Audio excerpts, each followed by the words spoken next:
Alright, today I'm making balsamic roast chicken in the Dutch oven. Got my balsamic marinade. Link will be down below in the description. I got this off of Food Network. I tried it first time a few years ago and it was awesome. So what we're going to do is we're going to throw some chicken thighs. The recipe calls for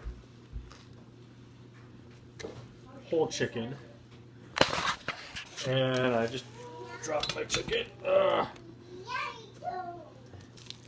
whole parted up chicken. That's okay. This is bone-in chicken thigh. Still gonna be awesome.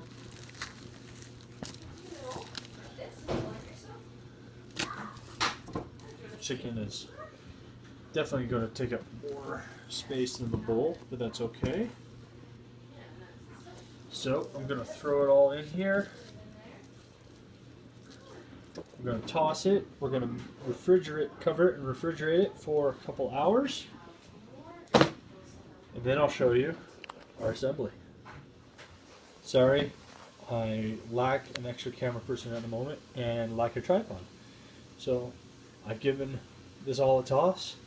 I'm going to put it in the fridge for a couple hours and try to toss it about once an hour.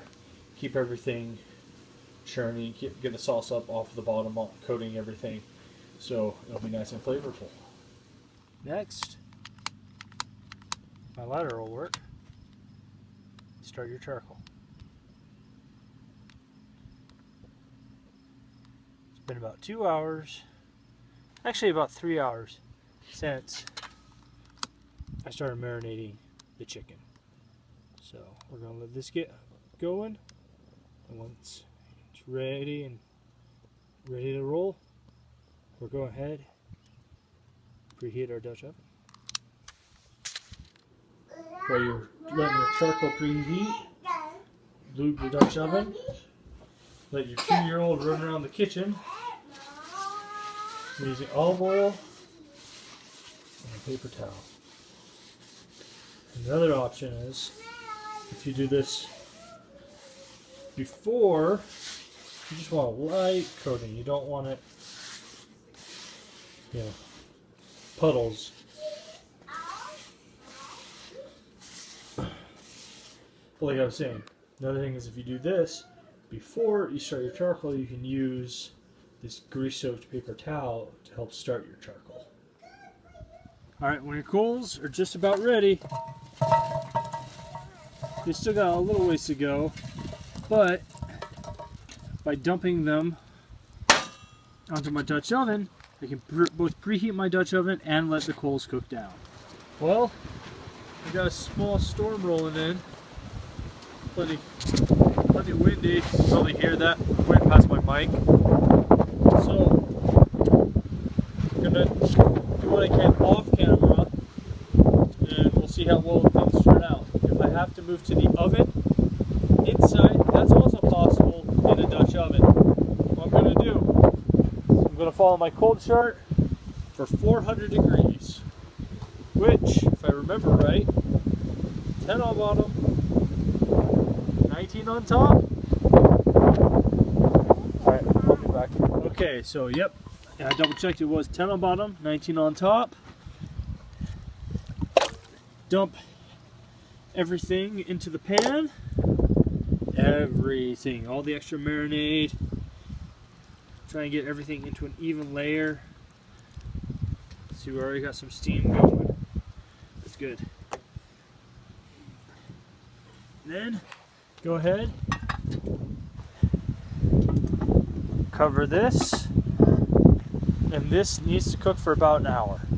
Alright, one thing I came up with to protect it from the storm and all the wind from blowing the charcoal out too early, so I threw this whole nasty rusted barrel on top of everything. It's got enough holes that it's not going to cut off the airflow and put out the charcoal. I do have to use gloves to move it, but if you don't have high winds but you do have maybe a light rain, you can also toss a couple sheets of aluminum foil on top of your coals to protect them from the rain. Just a couple options. for dealing with stormy conditions when you're cooking with a Dutch oven. All right. It's been an hour, and look at that goodness. Just looks delicious. So what I'm going to do now is I've got a bowl. I'm going to take the chicken out.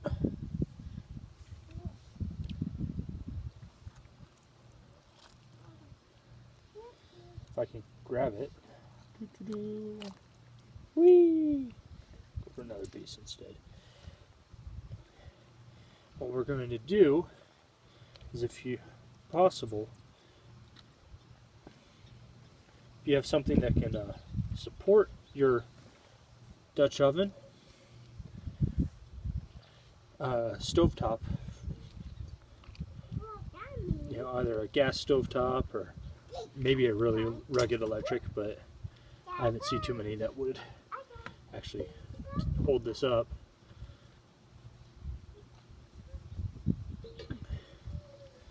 Or, like me, I'm going to throw this on my outdoor propane stove. And to the drippings, we're going to add half a cup of chicken stock and boil it. Just give it a simmer. Make the remains have a nice glaze sauce. So like I said, I transferred this Dutch oven and all of the juicy, yummy remains along with a little chicken stock, or if you want to be fancy, you can probably throw some white wine in there. And as you see, I'm letting it simmer. We're going to let it simmer down to become a nice kind of sauce over all of our chicken.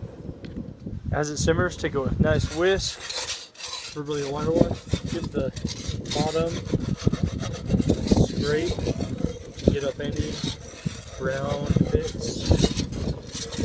But with all the liquid that was in there, I don't think we got too many brown bits in this one. Okay, so there we go. I've served mine with some steamed broccoli, sauteed carrots, rice. And there's a little of our pan reduction. Pour over your chicken, maybe a little over your rice. Anyway, it's going to be delicious. Hope you enjoy it. And one last thing. Well, this chicken is great in a Dutch oven. It is also excellent on the grill. You just save the marinade, mix it on the side like you would have the pan drippings, but you just don't have the pan drippings if you serve it over the grill.